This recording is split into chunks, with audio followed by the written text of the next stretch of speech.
आज ये हमें 11th में बायो सब्जेक्ट लेना है और कार्डियोलॉजिस्ट बनना है।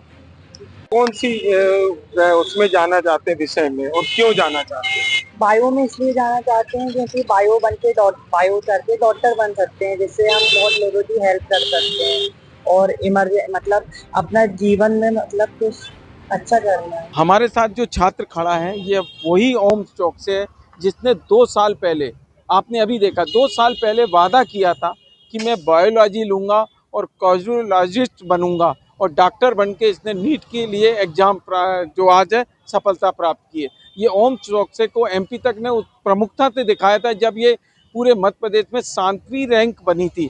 और ओम चौकसे के बारे में आपको बता दूं, ये मॉडल हाई सेकेंडरी स्कूल का छात्र है।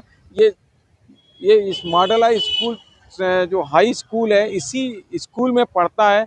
और यह स्कूल के ठीक सामने, इसी स्कूल के ठीक सामने इसके पिताजी इस तरह की एक बैग की दुकान लगाते हैं। अभी इनकी दुकानों में छाते बिक रहे हैं और बरसाती बिक रही है। और ओम चौक से इसी दुकान में रहते हुए, यानी पापा की मदद करते हुए, पिता की मदद करते हुए यह अपनी पढ़ाई करता रहा। और पढ़ाई करने के बाद बोलते हैं ना कि अगर आपकी लगन हो, आपकी मेहनत हो, तो किसी तरह की आर्थिक परेशानियां भी दूर होते हुए भी वह सफलता प्राप्त करते हैं। तो आइए ओम से बात करते हैं। ओम, आपने पहले भी वादा किया था, क्यों वादा किया था और कितनी मेहनत करी थी आज आपने? मैंने मतलब पहले भी बोला था कि मैं कार्डियोलॉजिस्ट बनना चाहता हूँ और इसके लिए मैं एमबीबीएस परस्यू करना चाहता हूँ और नीट का एग्ज़ाम क्लियर करना चाहता हूँ। और फिर मेरी 10th में जो मैंने बोला था, 10th में 7th रैंक आई थी, तो इसके बाद मैंने 12th में मेहनत की और बायोलॉजी से मेरा 12th में 10th रैंक आई और मैंने स्टेट टॉप किया। स्टेट मेरिट लिस्ट में मेरी 10th पोजीशन थी। इसके बाद मैंने जेईई मेंस क्लियर किया, जेईई मेंस भी दिया था और जेईई मेंस भी क्लियर किया। इसके बाद मैंने सोचा कि अब नीट में मेरा मेन एम तो नीट था, जेईई मेंस तो मैंने ऐसे ही दे दिया था। तो जेईई मेंस क्लियर करने के बाद मैंने नीट दिया और नीट में मेरे 625 बन रहे थे और मेरा नीट क्लियर हो गया था, वो भी मुझे एम्स मिलने का चांसेस थे।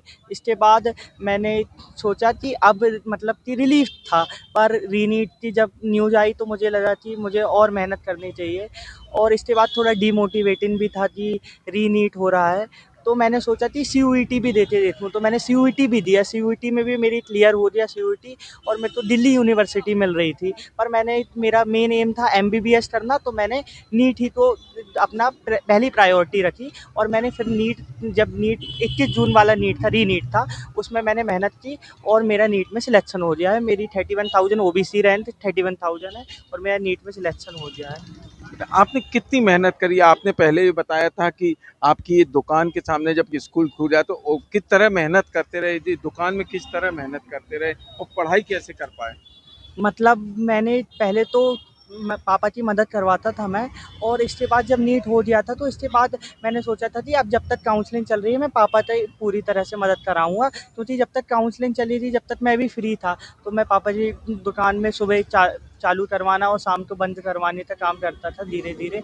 पर फिर रीनीट का पता चला तो फिर मैं फिर से पढ़ने के लिए हो गया और इस टाइम मैंने थोड़ा मतलब कि मेरी तबीयत भी ठीक नहीं थी, पर मैंने मेहनत की। ये देखिए, छात्र का जज्बा होता है कि पिताजी की इसी छोटी सी दुकान में, जो रोड में फुटपाथ में दुकान लगी है, जो अभी छाता बेच रहे हैं, बरसाती बेच रहे हैं और सब कर रहे हैं, उसी दुकान में रहते हुए पापा की मदद भी करते रहे और अपना पढ़ाई भी करते रहे। और पढ़ाई करने के बाद एक नीट की परीक्षा प्राप्त की। ये पूरे बैगों की दुकान है, इसी में ये इनके पिताजी हैं, इनसे बात करते हैं। बेटा, आज इतनी बड़ी सफलता प्राप्त किया है, क्या कहेंगे आप? मैं ये कहूँगा कि बच्चों की सब बच्चे की मेहनत है। सबसे पहली चीज़ क्या है, मेरे बच्चे का जो है थोड़ा स्वभाव जो है शर्मीला टाइप का है। वो किसी से फालतू ना बात करना चाहता है, ना दोस्तों से, ना मोहल्ले में किसी के साथ कभी खड़ा नहीं होता जाके। सिर्फ उसको अपनी पढ़ाई से ज़्यादा वो है वो फालतू मतलब किसी के साथ वो खड़ा होना नहीं चाहता है। और मैं देखता हूँ सुबह शाम वो मेरे दुकान में बाकायदा हेल्प के लिए आता है। हैं, सुबह भी हेल्प करवा के जाता है, बाकायदा मेरे को दुकान लगवा के जाता है। और शाम को मेरे को बंद करवाने दुकान आता है यहाँ पे। हेल्प भी बहुत समझता है वो मेरे को। कितनी खुशी है आपको इस तरह जब एक बेटा नीट की परीक्षा में प्राप्त होता है और जो वादा करता है कि मैं डॉक्टर बनूंगा, तो कितनी खुशी हो? बस बहुत खुशी है, वो मेरे से ये कहता पापा आप 2-5 साल मेहनत और कर लो, फिर आपको मैं कुछ नहीं करवाना चाहता हूँ, हैं, आप घर में बैठिए, हैं, आपको कोई चीज़ करने की ज़रूरत नहीं है। मतलब मेरे बारे में बहुत सोचता है और मेरी मेहनत को वो समझता है, हैं, कि मेरे माता-पिता ने कितना संघर्ष किया हुआ है।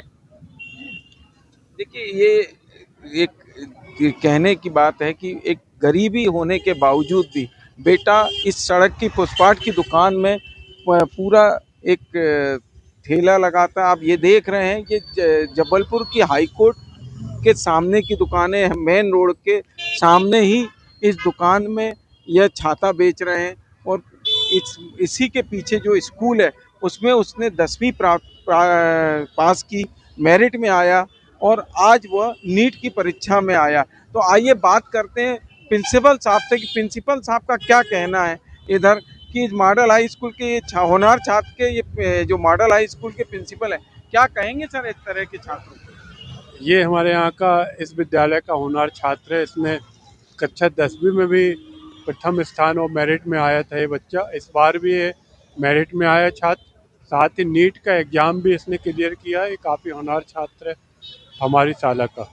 और इसके पिताजी जैसा कि आप देख रहे होंगे कि गेट पे दुकान लगाते। इसने पहले हम लोगों से वादा किया था कि मैं कार्डियोलॉजिस्ट बन के दिखाऊँगा आपको, और इसने पूरी मेहनत और लगन के साथ अध्ययन किया, जिसमें हमारे शाला के शिक्षकों का भी योगदान था, जिन्होंने इसको मोटिवेट किया, इसकी कठिनाइयों को दूर किया। जो कठिनाइयाँ छात्र को आई उसको तत्समय दूर करने का प्रयास किया। उसके जितने डाउट थे सब समय पे क्लियर किए गए। आज छात्र की हमारी शुभकामनाएं हैं उज्जवल भविष्य के लिए। देखिए इसने टीचरों को भी वादा किया था कि हम कार्डियोलॉजिस्ट डॉक्टर बनना चाहते हैं और वो बन के दिखाया ओम ने कि आज उसने नीट की परीक्षा पास करी। और नीट की परीक्षा की पास करने के बाद उसने आज माता पिता को एक गौरवान्वित क्षण दिया। और अब ओम से पूछते हैं आगे किस तरह का वादा करेंगे, क्योंकि एमपी तक ने उस समय भी आपकी जो उपलब्धि को, आपकी चीज़ को दिखाया था, प्रमुखता से वो खबर दिखाई थी। आज एमपी तक के दर्शकों को या वो अब क्या नया वादा कर रहे हैं? मतलब अभी तो एमबीबीएस करना है। एमबीबीएस में मतलब एमबीबीएस के बाद नीट पीजी होती है, तो अब मुझे नीट पीजी तो क्लियर करना है और नीट पीजी में अपना बेहतर से बेहतर परफॉर्मेंस देना है और नीट पीजी में अच्छी रैंक लानी है। देखिए आपने तो सफलता प्राप्त करी, पर आपको देखने वाले जो छात्र हैं उनको क्या देंगे कि इस तरह की सफलता वह भी प्राप्त करें? मतलब मेनली नीट जो एग्ज़ाम है वो एनसीईआरटी बेस्ड है, तो मेरा मेन प्रेफ़रेंस ये रहेगा कि अगर आपको नीट क्लियर करना है, तो आपको सिर्फ़ और सिर्फ़ एनसीईआरटी पे चलना है। मतलब एनसीईआरटी क्वेश्चंस मतलब एनसीईआरटी से बाहर नीट नहीं पूछता है। मेनली पूरी biology line by line NCERT होती है। आप अगर नीट का पेपर देखेंगे तो पिछले 6 साल का एक ट्रेंड रहा है कि हर साल पीवाईक्यू रिपीट हो रहे हैं और एनसीईआरटी के चैप्टर के स्टार्टिंग के पॉइंट्स और लास्ट के पॉइंट्स से क्वेश्चन बन रहे हैं। तो आपको एनसीईआरटी अच्छे से पढ़ना है और केमिस्ट्री के लिए जो एनसीईआरटी की बैक एक्सरसाइज के क्वेश्चन है उनको अच्छे से करना है। देखिए ओम चौकसे ने बताया कि किस तरह उसने सफलता प्राप्त की है। और बात बिल्कुल सही बोलते हैं, अगर आपके पास लगन है तो हर चीज़ सफलता प्राप्त कर सकते हैं, हर जगह आप सफलता प्राप्त कर सकते हैं। धीरज शाह एमपी तक जबलपुर।